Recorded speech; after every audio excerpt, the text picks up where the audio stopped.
അല്ലേ? ഉമ്മാക്ക് ration card, ഗ്യാസിന് പ്രത്യേകിച്ച് കാർഡ്, ഗ്യാസിന് കാർഡ്, ഗ്യാസ് ട്രബിളിന് കാർഡ്, എന്നെല്ലാത്തിനും കാർഡാ, ആധാർ, അങ്ങനെ ഒരുപാട് കാർഡുകളുടെ ബഹളമാണ്.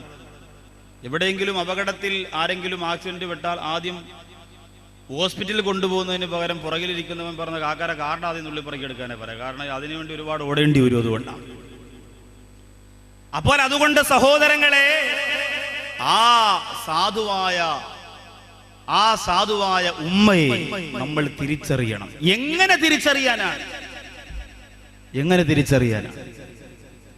ഉമ്മ എന്ന വാക്കിന്റെ അത്ഭുതത്തെ നമുക്ക് തിരിച്ചറിയാൻ സാധിക്കും. അല്ലാതെ വീട്ടിലേക്ക് കയറി ചെല്ലുമ്പോൾ ഉമ്മറത്തിരിക്കുന്നത് ഉമ്മയാണ് എന്ന് മനസ്സിലാക്കിയിട്ട് ഉമ്മ ഹലോ ഓക്കെ അങ്ങനെ കയറിപ്പോയാൽ പോരാ. അതിന് നിങ്ങളും വല്ലാത്ത മിടുക്കരാന്ന് എനിക്കറിയാം. അങ്ങനെ പോയാൽ പോരാ. എങ്ങനെ തിരിച്ചറിയും? ആരാണ് ആ ഉമ്മയുടെ അത്ഭുതത്തെ തിരിച്ചറിയിച്ചു തരുന്നത്? ലോകത്ത് ഉമ്മയെ കുറിച്ച് പഠിപ്പിക്കുന്ന ഒരേ ഒരു സ്ഥാപനം ഇന്ന് മദ്രസയല്ലേ ഉള്ളൂ. നിന്റെ ഉമ്മ ആരാണ്? ഉമ്മയോടുള്ള കടമ എന്താണ്? ഉമ്മയെ എങ്ങനെ ബഹുമാനിക്കണം? ആ മദ്രസയിൽ മക്കളെ പഠിപ്പിക്കാൻ കിട്ടുന്നതോ? ഇപ്പൊ തന്നെ സഹോദരിമാർ ഭർത്താക്കന്മാരോട് പറയും, അടുത്ത വർഷം എൻ്റെ കുട്ടിക്ക് 20 മിനിറ്റ് പോലും മദ്രസയിൽ പോകാൻ പറ്റൂല. എന്താടി അങ്ങനെ ആക്കിയേ? ഉസ്താദ് വല്ല പ്രശ്നമുണ്ട്? ഉസ്താദിന്റെ പ്രശ്നമല്ലേക്കാ, അടുത്ത വർഷം UKG കാരണം ഈ വർഷത്തെക്കാളും കുറച്ച് ഞാൻ പഠിക്കണ്ടെന്ന് ഒരിക്കലും ഞാൻ പറയൂല. എൻ്റെ മക്കളെ ഏറ്റവും നല്ല ഭൗതിക വിദ്യാഭ്യാസം കൊടുക്കണമെന്ന നിയത്തിൽ തന്നെയാണ് ഞാനും ജീവിക്കുന്നത്. പക്ഷെ അതെല്ലാം ബാക്കിയുള്ളതൊക്കെ കബറിൻ്റെ അടി കയറ്റിയിട്ടല്ല ചെയ്യാനുള്ളത്.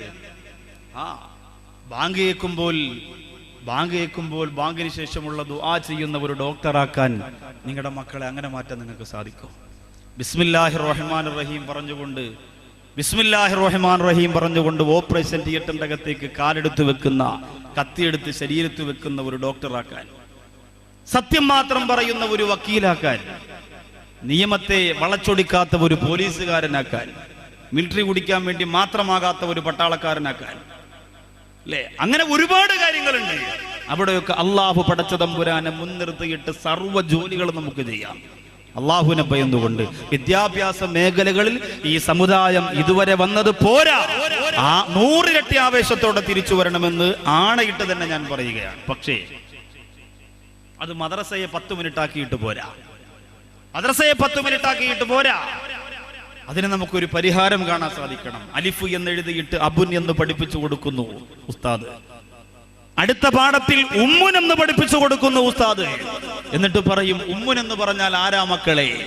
ഇപ്പൊ മക്കൾ മുമ്പ് ഇരുന്ന് നഖമൊക്കെ കടിച്ചിട്ട് പറയും അത് മമ്മിയാണ്. ഇന്ന് പിന്നെ ഉമ്മ എന്ന് വിളിപ്പിക്കുന്ന ഒരു ശൈലിയോട് പോലും നിങ്ങൾക്ക് വെറുപ്പാണ്. ഇച്ചിരി കാശൊക്കെ ഉണ്ടായി പോയാൽ മക്കൾ ഉമ്മായെ വിളിക്കണം എന്ന് ഉമ്മ പഠിപ്പിച്ചു കൊടുക്കുന്ന മക്കളെ ഉമ്മ എന്ന് വിളിക്കരുത്, നാണക്കേടാ. എല്ലാ കൂതറകളും ഉമ്മ എന്ന് വിളിക്കാം. അത് മാറ്റിയിട്ട് ഉമ്മി, അതുപോലെ അബി, ഉമ്മി, ഉപ്പി, അതൊരു സ്റ്റൈലല്ലേ? ആരെങ്കിലും വന്ന് വീട്ടിൽ ബെല്ലടിക്കുമ്പോ വാതിൽ വന്നിട്ട് ഉമ്മി ഇവിടെ ഇല്ല,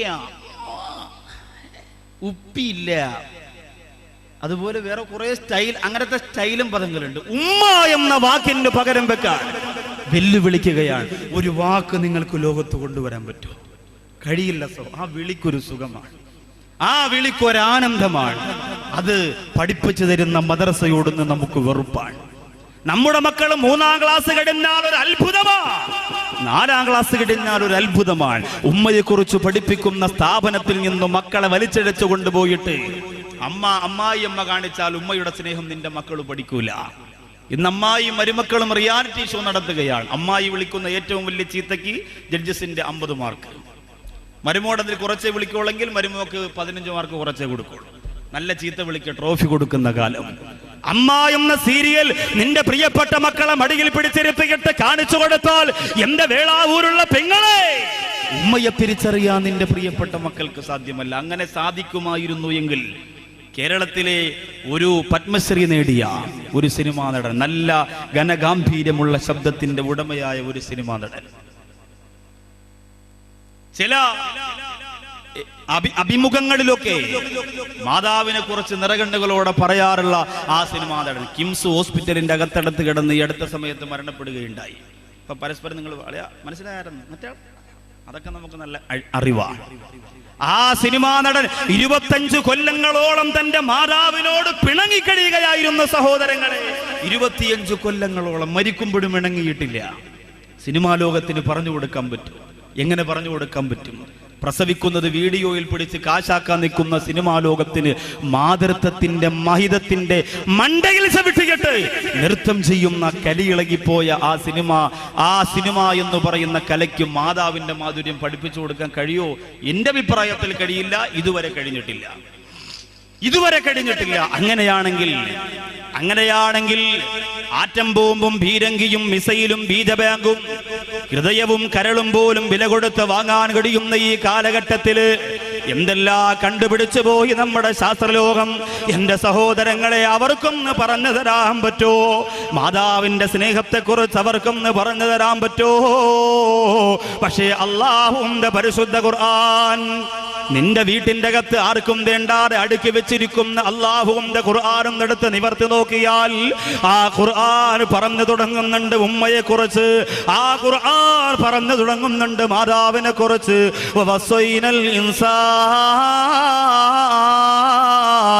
ബിവാലിദൈഹി ഇഹ്സാനാ ഹമലതുഹു കുർഹാ വവലഅതുഹു കുർഹാ. അല്ലാഹുവിന്റെ ഖുർആൻ പറയുന്ന മാതാവിന് സ്ഥാനക്കയറ്റം കിട്ടാനുള്ള കാരണം എന്തേ? മാതാവിനെ കുറിച്ച് ആവേശത്തോടെ ഇസ്ലാം പറയാനുള്ള കാരണം എന്തേ? പ്രധാനപ്പെട്ട 2 കാര്യങ്ങളാ ഖുർആൻ പറയുന്നത്. ഹമലതുഹു കുർഹാ, ഒരുപാട് ബുദ്ധിമുട്ട് അനുഭവിച്ചിട്ടാണ് ഉമ്മ നിന്നെ ഗർഭം ധരിച്ചത്, ഗർഭം ചുമന്നത്. ഹമലതുഹു കുർഹാ, കഷ്ടപ്പെട്ടുകൊണ്ട് നിന്നെ ചുമന്നു. അതത്ര ചെറിയ കാര്യമല്ല. 9.5 മാസം അല്ലെങ്കിൽ 10 മാസം നിന്നെ ചുമന്നുകൊണ്ട്, ചിലതൊക്കെ 10 മാസം ആയാലും വെളി വരില്ല. അങ്ങനെ പല രീതിയിലൊക്കെ മരുന്നഴിച്ചിട്ട് നിന്നെ ചുമന്നുകൊണ്ട് നടക്കുന്ന നിന്റെ ഉമ്മ, അതത്ര നിസ്സാര കാര്യവുമല്ല. നിങ്ങൾ പറയാം അതിനേക്കാളും വലിയ ഭാരമൊക്കെ നമുക്ക് ചുമക്കാൻ പറ്റും. പക്ഷേ ഇതുപോലെ പൊക്കിൽ കൊടിയുമായി അറ്റുപോകാതെ കുരുങ്ങിക്കിടക്കുന്ന ഒരു ഭാരം വയറ്റിന്റെ അകത്ത്, അത് കേവലം വളർന്നുകൊണ്ടിരിക്കുന്നു. അതിനിടയിൽ മാനസികമായ ടെൻഷൻ ഉണ്ട്. അല്ലാഹുവേ, വയറിനകത്ത് കുഞ്ഞ് അനങ്ങുന്നുണ്ടോ, കുലുങ്ങുന്നുണ്ടോ, അതൊക്കെ പരിശോധിക്കുന്നുണ്ട്. ഇതൊക്കെ നോക്കണം, അതിൻ്റെ കൂടെ ജോലി ചെയ്യണം. ഇന്നത്തെ സഹോദരിമാർക്ക് പിന്നെ ഗർഭവതിയാണെന്ന് അറിഞ്ഞാൽ മതി, ഭർത്താവ് എപ്പോഴും AC കൊണ്ടിരുത്തി ചാരിയിരുത്തി ആപ്പിളും എല്ലാം കൊണ്ട് കൊടുത്ത്, മോളെ അനങ്ങരുത്, കുലുങ്ങരുത്, എൻ്റെ വിത്താണ്, തകർക്കണം അതൊക്കെ പറഞ്ഞ് എല്ലാം കൊണ്ട് കൊടുത്ത് സെറ്റപ്പാണ്. പണ്ടങ്ങനല്ല. 1 വയറ്റിൽ, 2 എണ്ണം കട്ടിലിൽ, 3 എണ്ണം തൊട്ടിലിൽ. 1 മണിക്ക് തൻ്റെ കുടുംബനാഥൻ വീട്ടിലേക്ക് പാടത്ത് പണി കഴിഞ്ഞു വരുമ്പോൾ കഞ്ഞിയും ചമ്മന്തിയും ചീനി പുഴുങ്ങിയതൊക്കെ തയ്യാറാക്കി വെച്ചില്ലെങ്കിൽ കരണക്കുറ്റിക്ക് 3 എണ്ണം വേറെ ഇരിക്കും. ഇങ്ങനെ കഷ്ടപ്പെട്ട ആ ഉമ്മ ജീവിച്ചു. അന്ന് മക്കൾക്കൊന്നും ഒരു ഗുരുവില്ല. ഇന്ന് AC കിടന്ന് വെറ്റാലും ഡോക്ടർ പറയും ഷുഗർ ഉണ്ടോ എന്നൊരു ചെറിയ സംശയമുണ്ട്. 7ാമത്തെ മാസം കൊണ്ട് ടെസ്റ്റ് ചെയ്ത് നോക്കുമ്പോൾ ഡോക്ടർ പറയും തല തിരിഞ്ഞാണല്ലോ കിടക്കുന്നത്. അപ്പോഴത്തന്നെ ഈ ഭാര്യ പറയും അത് പിന്നെ വാപ്പായെ പോലല്ലേ വരുള്ളൂ, വാപ്പ തിരിഞ്ഞാൽ പിന്നെ മോൻ എങ്ങനെ തിരിയാതിരിക്കും. അപ്പൊ ഇതൊക്കെ സംഭവിക്കുമ്പോഴും ഉമ്മ അത്ഭുതം തന്നെയാണ്. ഖുർആൻ പറയുന്നത് അതാണ്. ഉമ്മായുടെ സ്നേഹത്തെക്കുറിച്ചല്ല ഖുർആൻ പറഞ്ഞത്. ഉമ്മാക്ക് ഈ വിലയുണ്ടാവുന്നതിന്റെ കാരണം സഹോദരിമാരിപ്പം മുകളിലിരുന്നുകൊണ്ട് പറയണോ അടിപൊളിയടി, ഇന്നെല്ലാം നമ്മളെ കുറിച്ച് മാത്രമേ ഉള്ളൂ. അല്ലാഹുവേ, പ്രസവം നിർത്തണ്ടായിരുന്നു റബ്ബേ. നിർത്തിയവർക്ക് ഖേദമുണ്ടാകും. അത് വല്ലാത്ത സംഭവം. അത് ഹമലതുഹു കുർഹാ, കഷ്ടപ്പാടനുഭവിച്ചുകൊണ്ടാ നീ ചുമന്നുകൊണ്ട് നടന്നത്. പിന്നെയോ അല്ലാഹുവിന്റെ ഖുർആൻ പറയുന്ന വവലഅതുഹു കുർഹാ, അതിലേറെ കഷ്ടപ്പാടനുഭവിച്ചുകൊണ്ടാ നിന്റെ ഉമ്മ നിന്നെ പ്രസവിച്ചതും ചുമന്നതും കഷ്ടപ്പാടാണത്രേ. തഴവ മുഹമ്മദ് കുഞ്ഞു മൗലവി പാടിയ ബൈത്ത് നമുക്കറിയാം. ഗർഭം ചുമന്നത് 10 മാസം തള്ളയാ, പ്രസവിച്ച വേദന തിന്നതും അവർ തന്നെയാ, പാലും കൊടുത്തു വളർത്തലും അവരാണേ.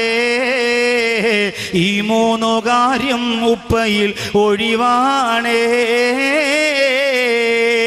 പകരം വെക്കാനില്ലാത്ത ജോലിയാ ചെറുപ്പക്കാരാ.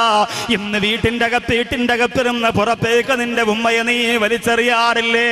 ഉമ്മാടെ ഫോൺ കോള് മൊബൈലിലേക്ക് കാണുമ്പോ മുഖം ചുളുക്കിക്കളയുന്ന ചെറുപ്പക്കാരാ, കിളവിയെന്ന് വിളിച്ചുകൊണ്ട് പരിഹരിച്ച് വീട്ടിന്റെ അകത്ത് ജീവച്ചവം പോലെ വീടിന്റെ ഒരു മൂലയ്ക്ക് വലിച്ചെറിയുന്ന നിന്റെ ഉമ്മയുടെ വിലയെന്തെന്നറിയണോ? അബ്ദുല്ലാഹിബ്നു ഉമർ റളിയല്ലാഹു അൻഹു കഅബാലയത്തിന്റെ മുമ്പ് നിൽക്കുമ്പോൾ ഒരു മനുഷ്യൻ വന്ന് കരഞ്ഞുകൊണ്ട് പറയുന്നു, തങ്ങളെ നിങ്ങളെ കണ്ടില്ലേ, ഞാൻ എൻ്റെ ഉമ്മയെയും കൊണ്ട് തവാഫ് ചെയ്യിപ്പിക്കുകയാണ്. അള്ളാഹുവിന്റെ തൗഫീഖ് ഉണ്ടെങ്കിൽ 14-ാം തീയതി എൻ്റെ ഉമ്മാനെയും കൊണ്ട് ഞാൻ പോകുമ്പോ, സഫറുല്ലാഹ് ഉസ്താദിന്റെ ഉമ്മായും കൊണ്ട് ബഹുമാനപ്പെട്ടവര് പോകുമ്പോ നമ്മുടെ ഉമ്മാടെ കാലൊന്ന് വേദനിച്ചാൽ ആ കഅബാലയത്തിന്റെ മുറ്റത്ത് വെച്ച് സഹായിക്കേണ്ടത് നമ്മുടെ ബാധ്യതയല്ലേ? ആ ഉമ്മയെ ചുമന്നുകൊണ്ട് നടക്കുകയാണ് ഒരു മനുഷ്യൻ. 7 പ്രാവശ്യം അല്ലാഹുവിന്റെ പരിശുദ്ധ കഅബാലയത്തിന്റെ ചുറ്റും നടന്ന് ഉമ്മാക്ക് നടക്കാൻ കഴിയുന്നില്ല. ഉമ്മാക്ക് വല്ലാത്ത ക്ഷീണമാണ്. അതുകൊണ്ടാ ഉമ്മയെ ചുമന്നുകൊണ്ടാ തവാഫ് ചെയ്യിപ്പിച്ചത്. അതെല്ലാം കിടന്ന് വിയർപ്പൊഴുക്കിയിട്ട് അബ്ദുല്ലാഹിബ്നു ഉമർ റളിയല്ലാഹു അൻഹുവിന്റെ മുമ്പിലേക്ക് വരികയാ. വന്നിട്ട് പറയുന്നു, തങ്ങളെ എന്റെ ഉമ്മ എന്ന് പറഞ്ഞാൽ എനിക്ക് വല്ലാത്ത ജീവനാണ്.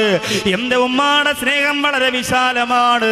അതുകൊണ്ട് ഉമ്മ എനിക്ക് വേണ്ടി ഒരുപാട് കഷ്ടപ്പാട് അനുഭവിച്ചിട്ടുണ്ട്.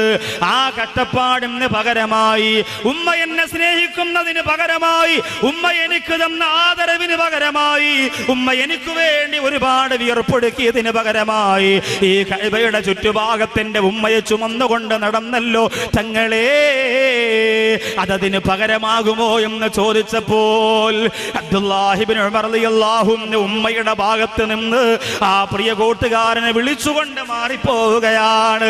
എന്നിട്ട് ആ പൊന്നു കൂട്ടുകാരനോട് പറയുന്നു, എടോ 1000 പ്രാവശ്യം ഉമ്മയെ ചുമന്നുകൊണ്ട് കഅബാലയത്തിന്റെ ചുറ്റും നീ നടന്നു പോയാലും, 1000 പ്രാവശ്യം നിന്റെ ഉമ്മയെ ചുമന്നുകൊണ്ട് കഅബാലയത്തിന്റെ ചുറ്റും നീ നടന്ന് തളർന്ന് വീണുപോയാലും, നിന്നെ പ്രസവിച്ചപ്പോ നിന്റെ ഉമ്മ അനുഭവിച്ച ഒരു സെക്കൻഡ് വേദനയ്ക്ക് പകരമാവില്ല എന്ന് അബ്ദുല്ലാഹിബ്നു ഉമർ റളിയല്ലാഹു അൻഹു പറയുകയാണ്.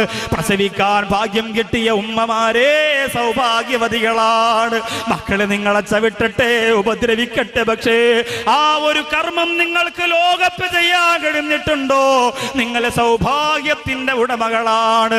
പടച്ചവനെ, വിവാഹം കഴിഞ്ഞ് 10 കൊല്ലമായി, 15 കൊല്ലമായി, 20 കൊല്ലമായി ഒരു കുഞ്ഞ് ലഭിക്കാതെ നേർച്ചകളും വഴിപാടുകളും ചികിത്സകളുമായി പണം മുടക്കി കാത്തിരുന്നിട്ട് സങ്കടത്തോടെ ആരെങ്കിലും ഈ സരസിൽ വന്നിരിക്കുന്നുണ്ടെങ്കിലല്ലോ, ഇന്നത്തെ ഈ വിഷയത്തിന്റെ മാഹാത്മ്യം കൊണ്ട് അവർക്കതിനൊരു പരിഹാരം കൊടുക്കണേ അല്ലാഹ്.